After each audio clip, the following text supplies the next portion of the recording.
smoke the dizzy, but we can always share some disease. It's just a cup in time. This song doesn't have to run. Life's all of us, not every moment we can be feeling fine.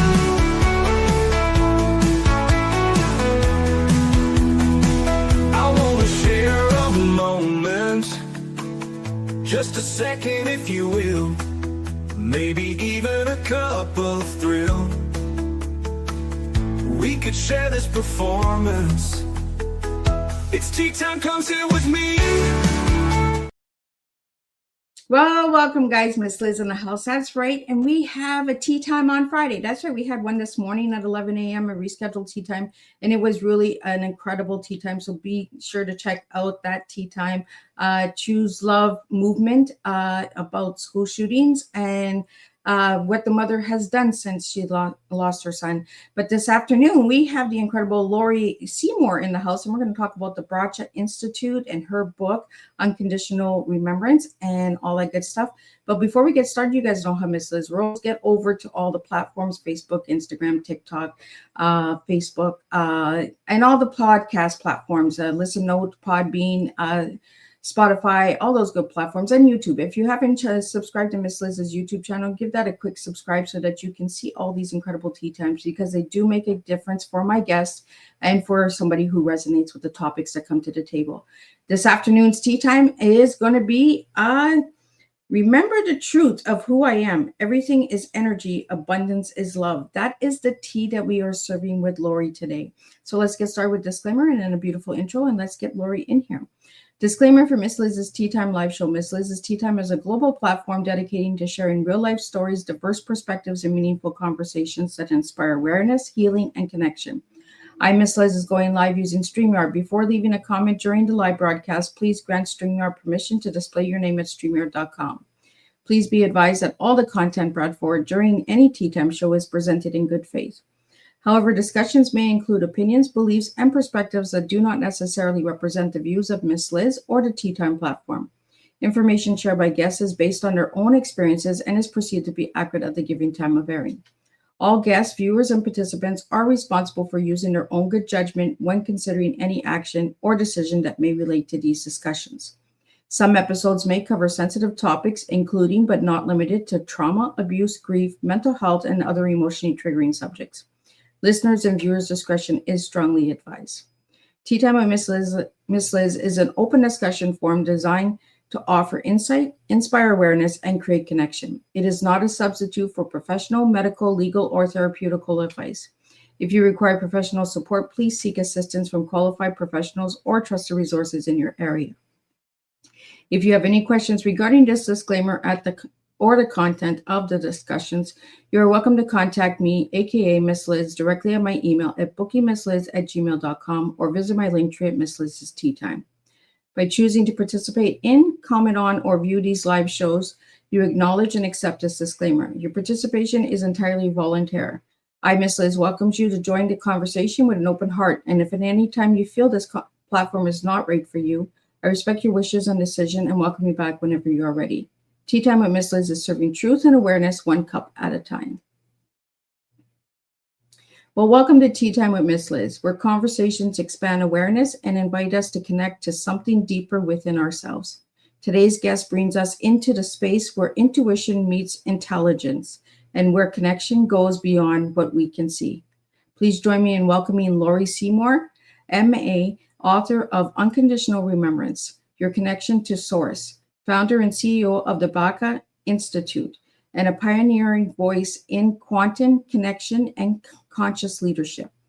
With a background that bridges psychotherapy, Fortune 100 business systems, and over 25 years of metaphysics mastery, Lori guides visionary leaders and individuals to access their inner wisdom and create potential through direct connection with Source. Her work reminds us that we are not separated from what we seek. We are already connected. The question is, are we listening? So grab your cup and lean in today. Tea Time is about inner guidance, creative intelligence, and remembering the connection that has always been within you. And let me get Lori in here and let's spill some tea. I love it. Tea, truth and awareness. We're serving that's a great cup of tea to serve. Right? We serve truths at this table, and I love truths. So, Lori, let me start with how I get all the guests to open up. Who was Lori as a little girl, and who's Lori now? Oh, let's see. As a little girl, well, there's almost a before and after, even in my little girl part of me. So, Oh, meaning before my father died, just before I was 7, I think I was a pretty kind of normal, typical kid. I had 3 brothers. I played outside. It was that time where you could just do that and be allowed to kind of roam around a bit. And when my father died, I lost the person that really was my anchor to feeling loved. And it was sudden, it was unexpected. It was really a different kind of experience for me in my life. Um, and I really withdrew a lot from the world. Not overtly, but I think at the deepest part of myself, it's like what I didn't feel loved anymore. And is so that you what got know, is that what got you into what you do today, Lori? boy, yes and no. I mean, I think I always was looking for what was more, what was truth, because that truth is really a big word for me. Um, and I felt this kind of 2 aspects of life. One was what I felt inside, like some kind of sense of what was possible, what was real. But it didn't show up at all in my outer world. So I doubted myself a lot. So I grew up doubting myself and my own inner awareness. That outer That world, took me it into plays being on a us, psychotherapist. right? The outer world always plays on us, and then the inner world, we second guess it.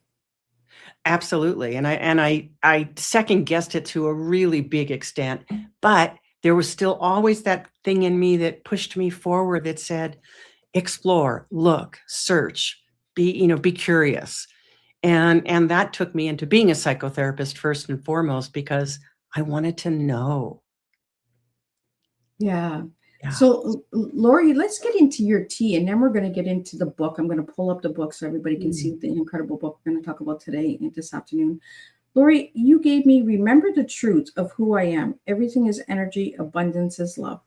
Why did you give me that for your tea? Well, because most of all, I think it's true. It is when we remember who we really are, part of that remembrance is remembering that we are a part, an energetic part of the whole universe. And I mean that quite literally. It's why we can, when we get really quiet and sensitive to our environment, we can start sensing things that we ordinarily don't when we're just attending to the outer world. And then that feeling of that knowingness of being loved, knowingness that we are connected to source, and that doesn't ever go away, even when we forget it. I forgot it. I absolutely forgot it. And I get where you said, remember the truth. So remember the truth of who you were. Yeah. And not the truth, not what's told to us about who we are. Because that's what most of us pay attention to is we're looking for acceptance, we're looking for approval, we're looking to feel connected. And that's all fine. But as long as it keeps us focused on the outer world, we don't go inside to where the real, not only the real truth, but that which can sustain us. Oh, yeah. And talking about the inner truth is scary because the outer world judges the inner world a lot. Yes, it does. Yes, it does. Whether we judge it, which we are likely to do, or someone else is judging it. It's that sense of we're listening almost for, is the approval there? Am I okay? Am I loved? And am I going to be able to do what I want to do in my life. And the outer world really cannot give you any of that. Even when it does, it, so many of my clients have experienced this in their lives that, yes, I got the approval, but it was empty because it didn't touch that inner part that was longing for that from myself. Yeah. It's that small, small gratification, a short-term win, but then Mhm. there's something still missing, right? Uh, Exactly. we have a Exactly. question that just came in here. I Sure. want to get it out to you, Lori. It's how can beginners start reconnecting with their inner guidance? Great question. And in a way, even when people think, "Oh, I've got it down," it's still important to go back to the basics. And some of the basics, some of the how can beginners start is by practicing getting quiet. Getting quiet, even if it's just for a few minutes at a time, and just noticing what do I notice? Is it, my how's my body feeling? How am I feeling? What's the quality of my thoughts? Because as I start paying attention and getting quiet, that starts tuning me into, oh, well, I have an idea about this or a thought about that. It's not to immediately act on that, but it's almost to, well, it is to make note of it, to kind of explore, be curious. When you get an instinct about something or someone, pay attention to it. Explore it. See, well, why is this coming up now? Not from a logical, linear place of questioning it, but from that softer, more receiving place, receptive place in oneself. Well, we have a question here about, and we're going to bring up the book in a few Mm. seconds here. What does unconditional remembrance feel like in a daily life? Wow, that's another great question. For me, it's like this.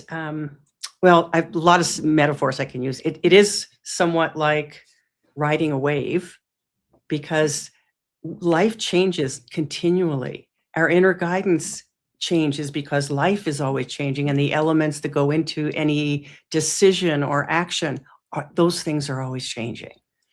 When I'm feeling most in tune, when I'm feeling in tune, there's a flow in my body, a feeling of flow. And people talk a lot about, oh, I'm in the flow. But there's how can I want to differentiate between the flow of that's kind of part of our expectation. Oh, I'm feeling really good and I'm happy and la la la. And that almost quieter sense of, oh, let me see which direction I need to go in. A number of years It's ago, I kind of like in the created. bend in the road, right, Lori? Like Yes, when you yes, get to the yes, bend of the road, do you go left or do you go right? And you exactly. pause. You pause and you tune in. So it's not about reading an outer map, but it is learning how to read that inner map because we all have that capacity. And I know people will say, "Oh, I'm just not sensitive," or "I'm not intuitive," or "I'm not." But everybody has this capacity. Some have it more naturally than others or easier. It was not easy for me. For all that, I had this kind of remembrance that was always there. That still wasn't easy for me because I discounted it so much. So that's part of it is to notice when you're discounting what you're sensing, what you're aware of. Well, I should like this person. They seem great. They seem they've got great charisma, and yet there's something in the pit of my stomach that is tight. That intuition, Yeah, it's the open mind and the closed mind. The intuition, the gut is that kind of block, right? and it's trying to say something to you if only you would listen. But it's a That's the quiet thing, we voice. don't listen. Right, right. Or we override. Well, I knew how many times have you said, you, Liz, or you, the audience, how many times have you said to yourself, I knew this was going to happen. and I did it anyway. And that's the personal will, that's our personality that says, well, I really wanted to do that. Well, okay. That's how we learn lessons. And we all have life lessons that we have to learn. Mhm. We all have to learn to pause. And that's why I love tea time, because it gives us time to pause. It gives people time to Mhm. reflect on where Mhm. they want to go. And that's why I ask everyone, all the guests, what their tea is, because it gives them the time to pause to think of who they are, not who I'm telling you you are, who you're telling me you are. And that's how we get to know each Mm. other. Mm. Um, Mm. we have a question that is almost similar to what just came in, but what does unconditional remembrance truly mean in everyday life?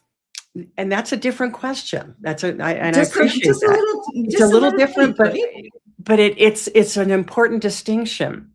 What I mean by it is that remembrance that we are connected with what I call source, with presence. We can call it God, we can call it whatever we want. We can simply call it the universe. But what I mean by that is that because it's like we are an aspect of the whole universe, and we're a hologram. It's all contained within us. The whole universe is contained within us. We don't have to think about that. We don't have to even understand that. But that sense of remembering that I am loved, remembering that this support, the universe is holding me. And I can always go inside and say, what do I need to do about this? That's where the inner guidance comes in.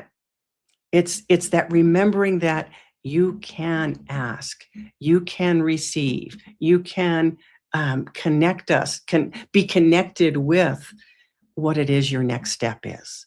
But it takes such great surrender, Yeah. because great surrender, not to anyone, not even to anything, but to that part of you that does know, and the part of you that wants to go deeper, that wants to have that bigger picture. My experience is that source has a much bigger picture for me than I might have for myself. And that when I receive inner guidance that says, well, here's your next step, some part of my personal will or some part of my personality will say, it will go like, holy mackerel, no, whoa, that's too big, or how Put the do I brakes do on. that? Yeah, put the brakes on, exactly. And some question I've asked myself over and over is, why would I want to discount that? If I'm here with a purpose, and I do believe we are, um, and that's different for every single person. But if I'm here with a particular purpose, I want to know more about that, and I want to step into that. So when Source tells me, yes, this is a yes to move forward with this. I'm going off, for example, to a conference in about a week and a half, and I was asked to do a big closing piece of this conference, and it was like, okay, and it means I have to be away from home, step out, travel, all of those things, which are fine, and yet, because there's also the part of me that wants to, be at home, and I've got two little grandkids that I'd love to go and see, and just those aspects of life that push you beyond what is comfortable. Yeah. But what is comfortable is only what is known. And I'm always been drawn to what is not known, what is unknown, because I feel like that's my path, is to keep exploring, keep being curious, keep looking at what is next. Well, we have questions that are popping in here, and I'd like to get them all out, and then I Sure. want to jump into the book. Okay. uh, the next question we have here are, what are simple ways to tap into our inner guidance daily? Hmm.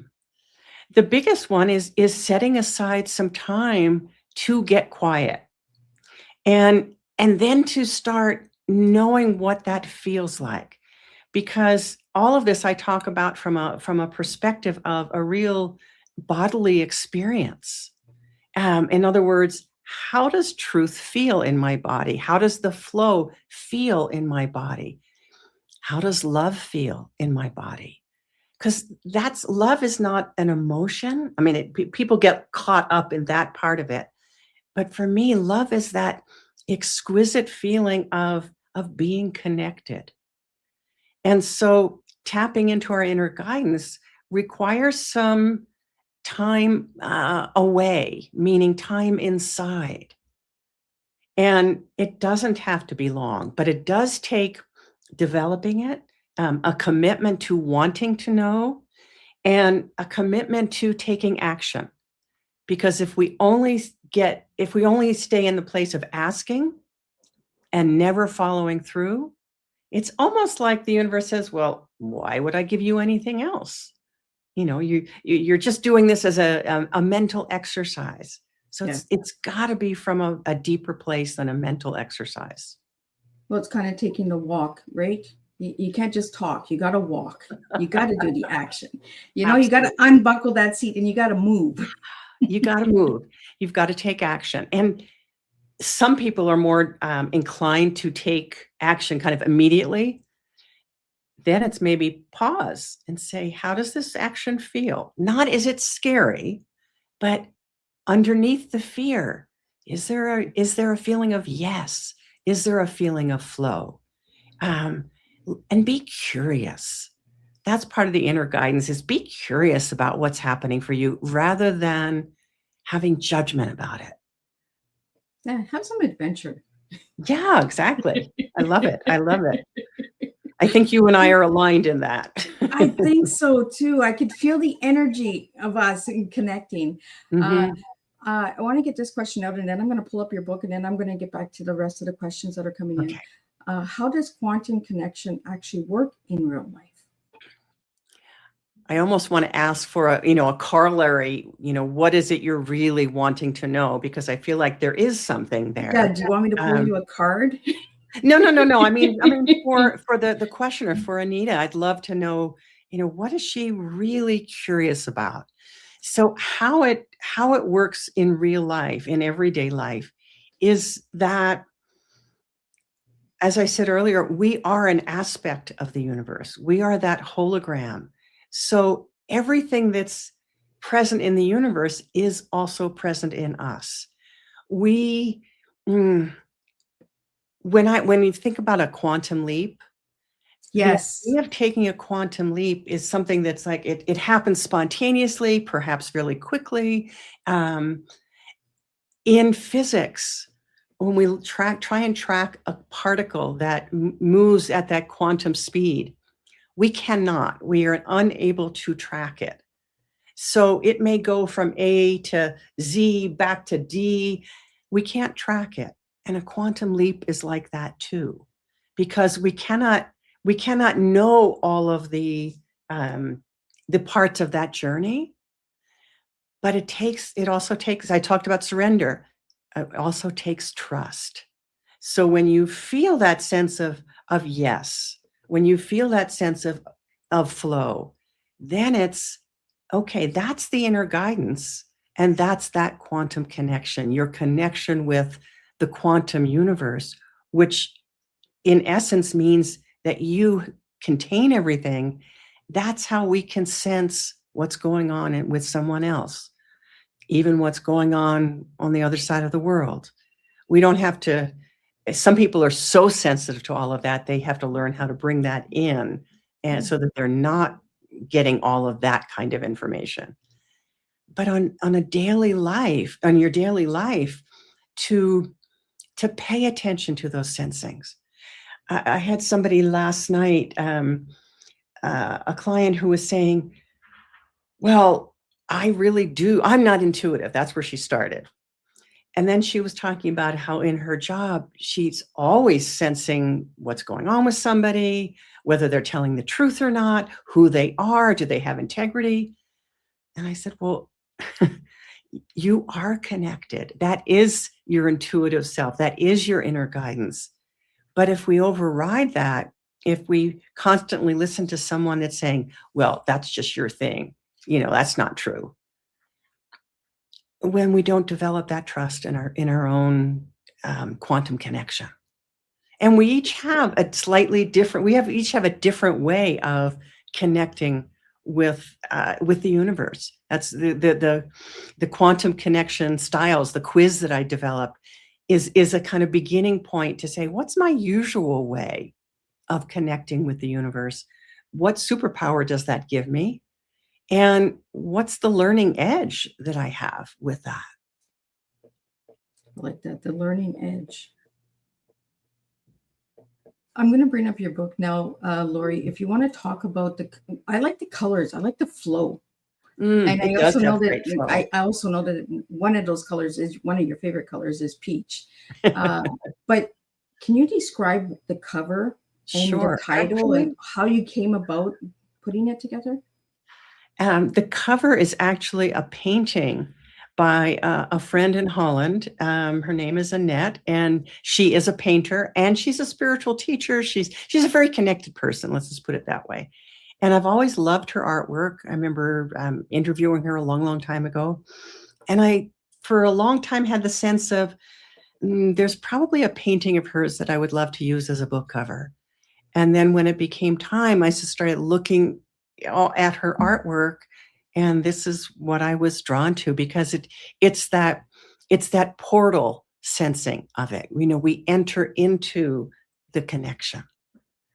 And your connection to source kind of speaks for itself, but that unconditional remembrance is really about remembering with no holds barred, remembering without judgment, remembering without expectation, and remembering that essence of who you are and that you are loved. Wow. I just like the flow because it feels like you're like falling into a hole, but a peaceful hole. Mm-hmm. Mm-hmm. And I like that it's a painting. I would have never guessed it was a painting. Yeah. I think she calls them spirit paintings or something like that. I'm forgetting right now. Wow. Now that you say the artwork, now I can see the flow of the paint. And sometimes it takes us a little bit to see the image. Absolutely. Absolutely. And I like that about it. It's not cut and dry. It's not an AI generated image. It's something that's real and that came from someone's own inner guidance system. Right. Well, let's get back to some of these questions that we have that came in. The next one that came in is, can anyone develop conscious leadership, or is it learned over time? Well, I'd say yes to both sides of that question, meaning probably anyone can develop conscious leadership, and it is learned over time. In other words, because consciousness is learned over time, consciousness is experienced and evolved over time. And the more we develop our own consciousness, the more that we step into who we are, that integrity of heart is what guides us, is what allows us to step forward and to be in that place of receiving, meaning receiving the guidance and acting upon it. And not, because there's so much right now about all the things that people are not doing that we thought they were great people, and they may be great people, but yeah, they also have some other things to look at, other aspects. But the willingness to have discernment about your own direction, your own guidance, and who we follow, and how it is that we act within our own leadership capacity. Well, it's deeply important on who we follow as well. It is, because indeed. It has a lot to do with the energy, a lot to do with the connection. It does. Everything is energy. That's one of my statements. Everything is energy. Everything is energy. And the intuition is energy, and the mind is energy. It all goes back to energy. Mhm. and coming back to understanding the inner self. I like talking about the inner self a lot because the world is scared of the inner self because Mm. it focuses on the outer self, the Yes. outer image, the outer reputation, without the character of the inner, you know. Well, I'm curious about that because I absolutely agree. I absolutely agree. And we're sent to school, and it's like we're trained to look outside. We're trained Mhm. in the linear progression of the world. And unfortunately, that's only a piece of the puzzle. That's only the piece of reality. And I'm not saying anything about letting that go. It's let's bring that in and let's go deeper into our own experience and into the wisdom of the heart and the truth of the heart and what it's attempting to teach us about. And that brings in all of, what we came in to learn about. Absolutely. Uh, Let me get this one out to you, Lori. It's from Nick, and it is, what is the first step to aligning with our creative intelligence? Mm. Really asking that question is similar to aligning with our inner guidance. So creative intelligence for me is source intelligence. Now, it's not, and that's not something that's out there. While we can talk about it that way, we even talk about God as, up there, kind of in the sky. Up there, way up there. If God, yeah, way up there. But if we are presence, if that is an aspect of who we are, if the creative intelligence of the universe is a part of us. And my experience, my research is that it absolutely is.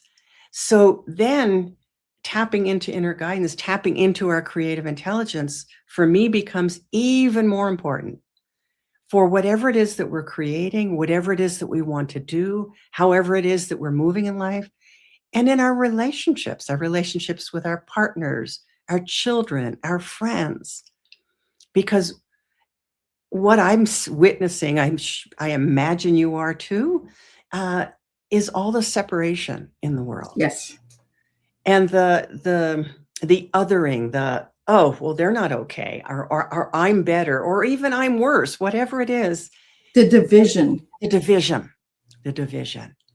And this is about remembering the connection, because when I remember the connection with source, then I open the door to all kinds of inspiration that is otherwise I don't pay attention to. It takes opening the doors. It takes stepping through the portal. And that takes courage. It takes courage and willingness and trust and surrender. Absolutely. I love that word surrender. We don't hear that word enough. And again, it's not surrender to anything external. So we don't have to join a religion. We don't have to join anything. We do surrender to what I think of as the co-creation aspect of life. And what I mean by that is, if I think that I'm responsible for making my big idea real, and I've been there, thinking I've got to do it all, then I get exhausted. It's so stressful, and I limit myself from those moments of just pure inspiration. Or I get inspired, I have this inspiration, and that's the co-creation, because it's not just your personality that's coming up with that. That's you receiving from the bigger picture, from source, from your connection with the universe. What I see entrepreneurs doing, conscious leaders doing over and over and over again is then, okay, now I got to get going. I've got the inspiration. Now I've got to get going. And they forget that source is still available to ask for guidance from. A few years ago, I developed a program called Inspiration into Action because it feels so, and it still feels so important for people to recognize and learn how to stay connected with their own co-creative intelligence. Because then you're building out a team, let's say, and yes, you're doing your due diligence, you're doing your research on people, but then ask if you're deep into developing your own connection with source, with your inner guidance, then you get to ask, what do I need to do here? Is this person the right person for the team? You're not asking AI because AI is limited on what it knows. So who are you going to ask? When you develop that relationship with source, you're developing something so deep, profound, and unlimited. Yeah. Let's talk about the next question. How do we move beyond linear thinking in a practical way? Well, first, I think it's to recognize that linear thinking is how we were taught. It's what was developed in school. When forgetting about AI for a moment, when we've gone to Google to research something, we're saying, okay, tell me about this. How can I do that? But to develop our own capacity for paying attention, for moving beyond linear thinking, is to first of all recognize that linear thinking is just a piece. It's not going to give us that quality of inspiration that allows us to soar beyond, allows us to create the genius idea. And so practically speaking, it's first developing that your own not understanding, but your own awareness of what that feels like in your body, and then practicing asking. So a number of years ago, I wrote just this small little ebook around with exercises, with experiences that you could do to tap into your own inner knowing, tap into your inner guidance system. Simple kinds of things like taking a painting that you might have on the wall and telling a story about it, looking at it, getting a sensing of it, but then turning it it's on its side, seeing what you notice then, seeing what it speaks, how it speaks to you then, coming up with a story about it then, and trying that from all its different angles so that you just start unlocking this means that, and therefore I have to go in X direction. And knowing that your expectations may be getting in the way of you tapping into more of your own creative genius.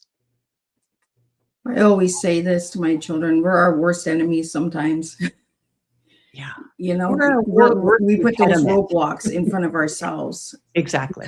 Because of fear, because of the unknown, because of the linear and the expectations of the outside world that has been taught to us as well, right? Yeah. Exactly. And knowing that there is a part of the brain, everybody's neurology is a human being, that wants to keep you safe and that tries to keep you safe. It's the amygdala. And so that amygdala thinking says, that saber-toothed tiger may be around that next bend. Do not go there. Yeah. When in fact, maybe around the next bend is the person's going to introduce you to the person that's going to fund your big idea, or the love of your life, or, so many different possibilities. It's like the universe is really conspiring to present you with what you want. Yeah. But if we're asleep at the wheel, can't happen. Yeah. We have to open the eyes. Mm-hmm. And not just our eyes on our body, but the eyes within. The eyes within. That's beautifully said, Liz. Yes. It kind of goes with the next question of what we're talking about here is from Daniel. It says, what blocks us from remembering our true connection to source? I almost want to say something. And I don't really mean it in a flip way, but will the questioner please question their question? Meaning, we stop ourselves. We get afraid.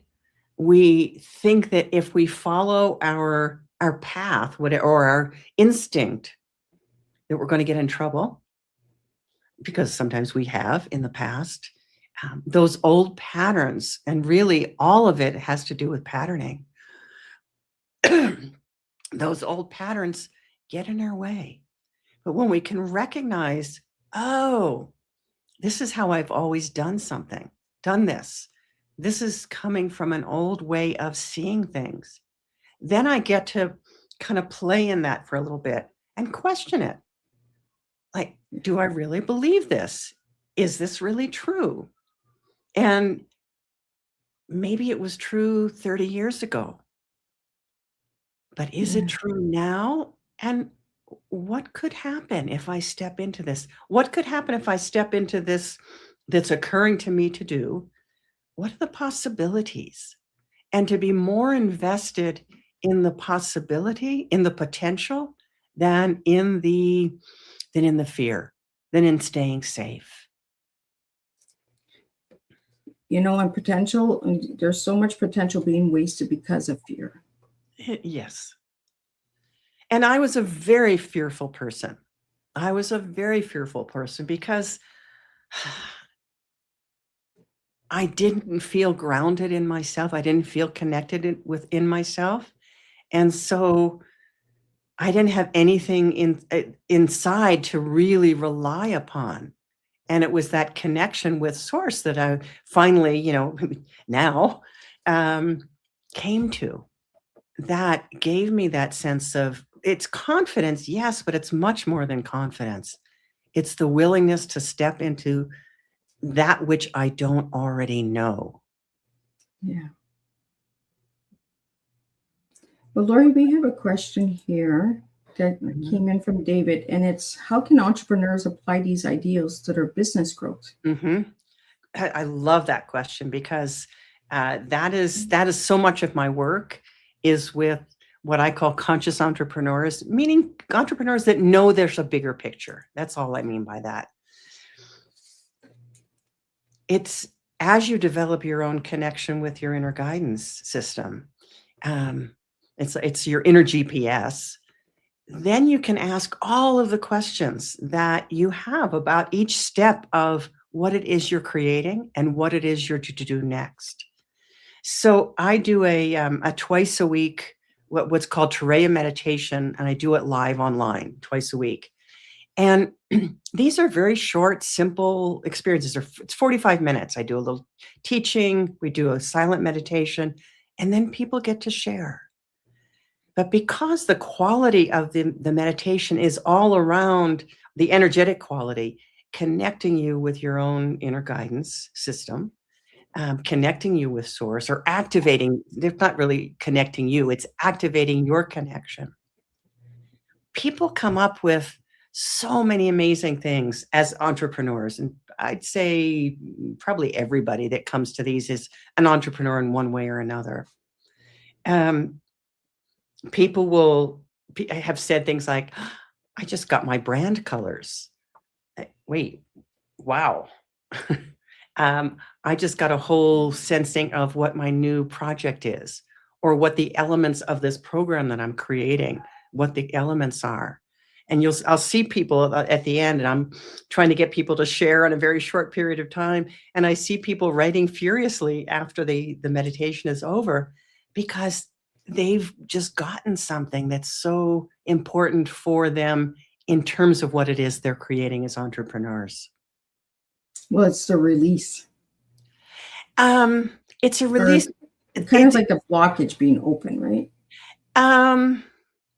I don't know if it's quite that. Let me just see how I think of it more as not as a block, but it's opening a door. It's less of a blockage and more of like, oh, I was able to step into these activating energies because I'm working with people energetically during the time of the meditation. And it's almost like this is the gift because you were available to receive. And that's another one of those things that's so important. Am I available to receive if I'm asking and I'm not available? I'm going to be disappointed because I'm not going to receive anything. But as I'm available to receive, as I allow myself to go beyond the pushing and the expectation and the judgment, then it's like, oh, and that great idea just is able to come into your awareness. So kind of like receiving a key. Yes, yes, yes. Yeah. I put the two together, the door and the key. Knock, knock here. Who's got the key? Knock, knock, right. And the key for me, the way I work, the keys are energetic. And they're energetic in the sense of, so I'm working with the activation. But if someone's just, checking out or sitting there in judgment of like, well, this isn't working, I can't do anything about that.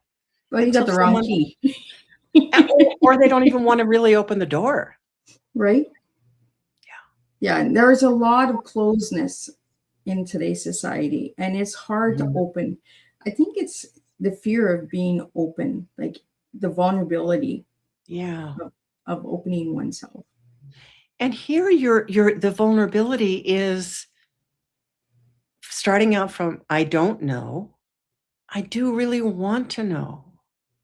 And it's not the vulnerability necessarily to another person. That's a whole other conversation. It's the vulnerability to allowing yourself to explore and be open to something that was unknown to you before, and to get curious about what it is you don't know, because there's so much. I don't think I'll ever, I know I will never finish that exploration. Yeah. Until the next time or the next time after. Well, I want to get this one out to you, and it's from Mac. What inspired Lori to explore this path so deeply?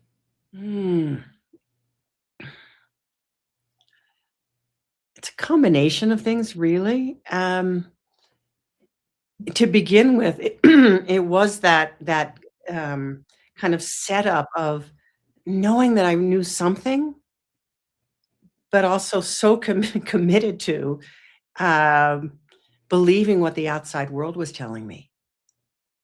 And that set up such a friction in me that I just kept looking. I mean, it took me into first being a psychotherapist, because that seemed like the ideal way of exploring who are we and what's our makeup and how do we, what's our potential? I've always been more interested in what's our potential than simply what's my problem.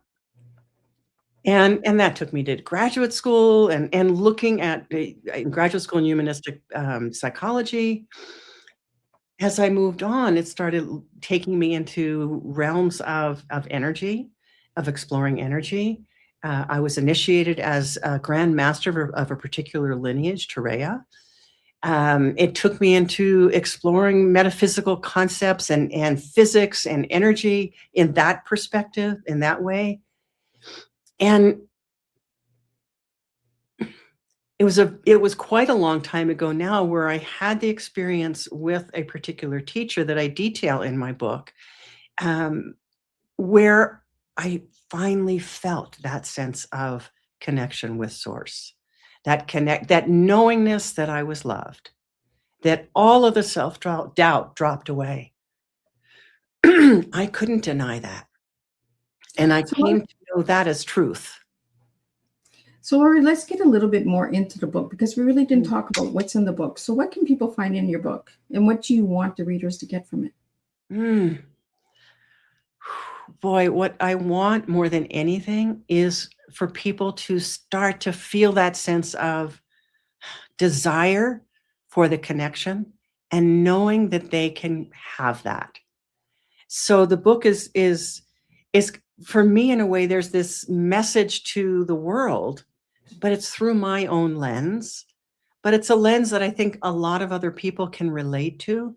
And then there's a lot of questions, like reflection questions, exercises, stories, but ways that you can look at the whole sensing of what I mean by unconditional remembrance and how that can take you into a fundamentally different place of loving your life and being willing to step into the big picture that's available, the big picture for you. Your picture is going to be different than mine, but you have yours, even if it's not something that you've fully welcomed into your reality. Well, Lori, we have a question that came in here, and it says, what does unconditional remembrance truly mean, and why is remembering more powerful than learning? Ah, we came into this world as a part of Source. So from this perspective, from this way of looking at things, we came in connected. It's not that we have to like learn it or even discover it. It's that we came in that way. And then because life being what it is, we forgot. Some people stay with that remembrance. I was not one of them. I kept a piece of it, but it also set up all this like confusion in me because I didn't know why I'd feel one way, but yet my experience of life was so different from that. So with that initial connection, that's what we're remembering. So we can't learn ourselves or learn our way to it. We have to remember it. We have lots to learn. And part of the learning is, oh, I think I came in to forget and then to remember. So I needed, if I can think about it that way and say it this way, I needed that loss, that early loss. The way I look at that now is not with grief, but with all that it showed me, all that it took me so that I could walk this path, so that I could show it to others, not so that they walk my path, but that they can perhaps appreciate what it is that their own journey taught them or is teaching them, and use that as the next step and the stepping stone to discovering what's next. So it's not learning how to walk it or learning a new skill. Sometimes we need to learn a new skill. I have nothing against that. But from what I'm talking about and what I'm focusing on is that remembering of whatever it is that we forgot of that basic truth of our humanity and our connection to Source. Absolutely. And sometimes we just got to pause and we got to just remember. Loss for us at the time, it's grief, right? And it's painful and it hurts. Mm-hmm. But when you look back, that loss actually is a lesson in order to see if you stay in that loss or you move forward from that loss. Yes. Yeah. And as a young child, I didn't have any guidance around that from in my world. I just didn't. Yeah. Now I'm actually right this very minute in a similar place. My oldest brother passed a couple weeks ago, and it was unexpected and it was shocking. I mean, my body still feels the shock. And yeah, I do feel the grief. And I also have been getting these different awarenesses of what his journey, what his assignment was in this life, what his part in my life was and has been. And there's also a part of me right next to, side by side with the grief of, oh, he is on to his next assignment. And isn't that wonderful? Yeah. Well, because we're stuck in our loss, right? That we don't realize that they're on their journey. Yes. Yeah. And then once we get through the grief, and you never really get over grief. No, it doesn't have to go in order to. You just to have learn how to live differently in that grief, because grief never changes. It still hurts. It doesn't matter if it's 20, 30, 40 years ago, it still hurts. Mm-hmm. But it gives us that lesson of looking back and seeing how much we transform from that grief. Mm-hmm. Mm-hmm. Yes. So, Lori, let's share a little bit because we're almost up here with our time. Talk about the Bracha Institute a bit so people can reach out to it The and just Baca spell out Institute. and just spell out the website so that my audio listeners can come out and Sure, chat with you. sure.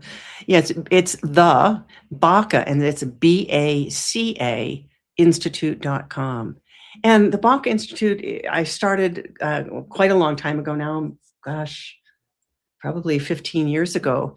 And I started it to honor the group of people who had spent 25 years of doing their own inner research into learning about our own inner guidance system, receiving these energy downloads and systems, and being willing to live in alignment with our own inner guidance. And while we did that collectively, it's an individual journey. And so my starting the Baca Institute was partly because I had been initiated as the Grand Master for this lineage. I just knew that there were aspects that needed to go out in a bigger way. And so it houses everything from the Turiya meditations to, I teach Turiya touch around the world. I'm now doing these, what are called salons of life. And really they're salons of remembrance. They're small gatherings in people's living rooms. They're not advertised. They're not put out as come to this. They're people bringing together people that they care about. And I do these live. They're not online. They're me going, and it's an energetic experience of remembrance. Oh, wow. I found something on the website. I don't know if it's happening or it has already happened, What's that? but you have the Morness Retreat in Barcelona, Spain. Yeah, that Is already coming up, happened. or did that always? That already happened. That already happened. Oh, That well, already you guys happened. missed And it. we're going to do it again, but we haven't found the right place to do it again. We keep wanting to do it somewhere else, and we'll see. We'll see how that unfolds. Oh, maybe Yeah. you need to check out the Calabria in Italy. It's a Ooh. little small community. They were on for Food Fest yesterday. Okay, you'll have to let and me that's know it. about it. Oh yeah, it's in between Greece and Italy. So Okay, yeah, it Great. might be. I'll connect you with Anthony. That's what I'll do. Please do. Mhm. So Lori, what is your final message for everybody today?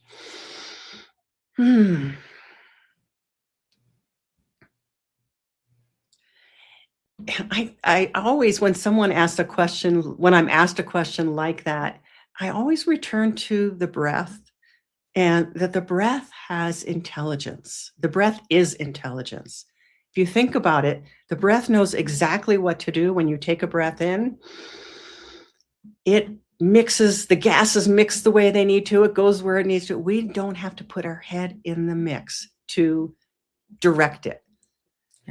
But taking a conscious breath allows us to start tapping into, it allows our body to relax, first of all, to just soften. And then it allows us to tap into that greater creative intelligence that is right here available for us. So that's where I would end. I like that you paused because it gave the listeners a chance to pause. Yes. Sometimes the quiet, everyone says no dead time, no, dead time, air time is not good. But sometimes, just a simple pause, just that couple of seconds to just breathe. It makes a difference in our world. It does. And you can do that in the middle of a board meeting. Right? There may be all these things going on, but no one's going to stop you and say, what are you doing? I'm just breathing. I'm in tuning to myself. Yeah. Well, Lori, I really want to thank you for joining me. I want to thank everybody that joined in today and brought your questions. I could not do this without you guys. I will be back next week, and we'll do this all over again with 4 new guests next week. I believe we have 4 shows next week, so 2 on Tuesday, 2 on Thursday. But we're going to just do a little wrap up of what today's tea time was and a little food for thought for all of you guys to take home. What a deeply expansive and thoughtful, provoking conversation. Lori, thank you for reminding us that clarity does not always come from doing more. Sometimes it comes from listening more deeply. Your work invites us to trust our inner knowing and to recognize that the answers we search for externally often begins within. This afternoon, we were reminded that connection is not something we have to earn. It is something we already are. When we slow down and tune in, we begin to access a level of awareness and can guide our decisions, our creativity, and our purpose. To everyone listening, here is something to reflect on after this tea time. What might change in your life if you trusted your inner guidance as much as you trust outside opinions?